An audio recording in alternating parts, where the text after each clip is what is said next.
Bear Rock 103.9 The Bear, Reverend Ryno here, Columbus, Ohio. To my right is Bill from, I don't want to mess up your last name. Kelleher. Bill Kelleher from Mastodon, one of my favorite bands. The Hunter was my #1 album for 2011. It seemed less concept-y. I mean, Leviathan, Crack the Sky had a lot of concepts going on. The Hunter seemed less concept. Was that like a conscious decision for the band, or? Well, at first we had an idea for a concept that was just like the craziest thing I'd ever heard of that Brann had come up with. Yeah. Insane, which we'll probably keep maybe for the next record. I think for us it was just more about the spontaneity of the album. Everything came together so quickly. Yeah. It just didn't seem right to add that later. It didn't seem like it was real. You know, this record was like, hey, I got a riff. Dun, dun, dun. Okay, right. let's record it right now and get it done. Let's not think about it and go, how can we make it harder? 'Cause that's what we would do with all our past records. I mean, with Crack the Sky, we'd written that, and we spent months and months and months on it, just rearranging the parts in every song and taking parts away and adding, driving ourselves fucking mad. You guys are a real technical band.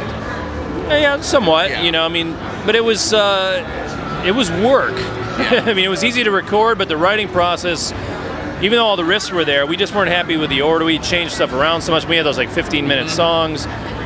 I mean, with this record, we wanted it just to be fresh, clean slate. Like, got a couple ideas. We went in we basically forced ourselves to go in the studio early. That's how I looked at it.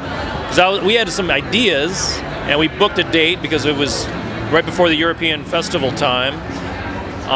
We had like 1 month to record it, and I was like very skeptical. I was like, I don't think this is going to happen. Maybe we'll get a few songs done, we'll go on tour, we'll come back, and we'll finish it.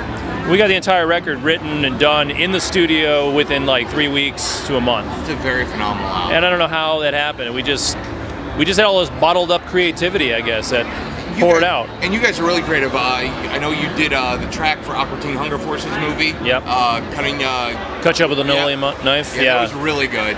Yeah, I wrote that in like 10 minutes at home. It was me and Brann sitting around one day, and he said, "Oh, by the way, Aqua Teen, they want us to write like kind of a thrashy riff," and I was like, like that, and he's like, "Yeah, that sounds cool." Play it a few times, and it was like done. Are you fans of Aqua Teen Hunger Force? Oh yeah, it's great. It's hilarious. I haven't watched it in a while, but I still haven't finished the movie either. It's no longer Aqua Teen Hunger Force. It's Aqua Teen something or other now. Oh so. Yeah, I ran into Dave Willis, one of the voice, Meewad, and Dave. I ran into him in Atlanta. I don't know. I think I was like buying coffee or something, and he showed up. And he was like, "Yeah, we're changing the name. I don't know what it's gonna be yet. It's gonna be something stupid." I'm like, "Okay, that's cool. Well, call us if you want us to write, and do some more stuff, whatever." And you also got to do the soundtrack for the Jonah Hex film. Oh yeah. How did that turn out? I mean, how did that come about? Jimmy Hayward was director, and he was just a big fan and a friend of ours. And he was like listening to he's listening to Blood Mountain like the whole time he was writing the movie or getting the movie together. And I think he just said, well, when it comes to the score, he's like, you know what, I give Mastodon to do a couple songs. He's like, go on, just get them to do the whole thing.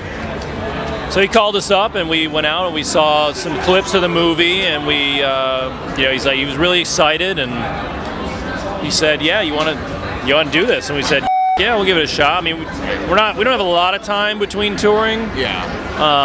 But we made time to go to LA for like a week and a half, and just you'd watch the movie or the section. They say, this is what I want for this section, this scene. I want this. And we just kind of play, make stuff up. I mean, it was way different than going in the studio writing your own music and just being prepared. It was very, very spontaneous. Like, okay, go. You're on. Do it. Write something. Be creative now. Yeah. So, be funny now, funny man. Do it. Do it now. So it just didn't.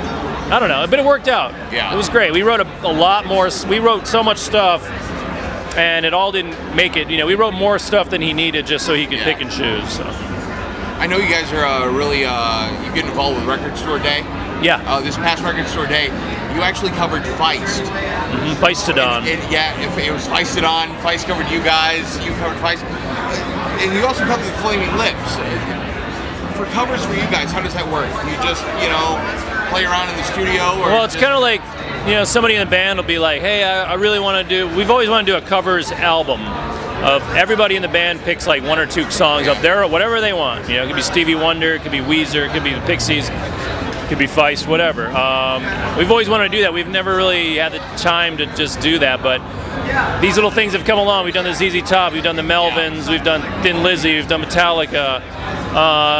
Feist, we met them, Jules Holland show, and we, couldn't tell you how many times bands or musicians or artists have said, hey, let's do a split 7-inch, or let's do some songs together. Oh yeah, it happens all day long.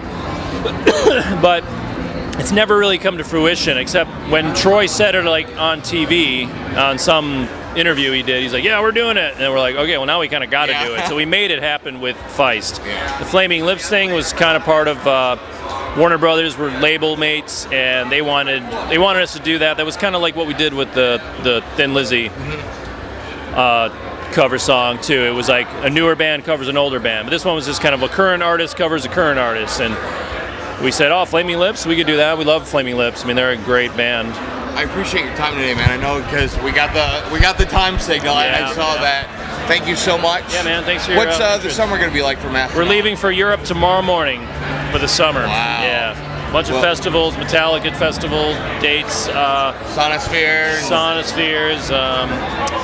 Yeah, just a bunch of big, huge, freaking wet, sloppy, muddy European festivals, man. Hey, man, I appreciate your time today. Thank you so much. Thank you.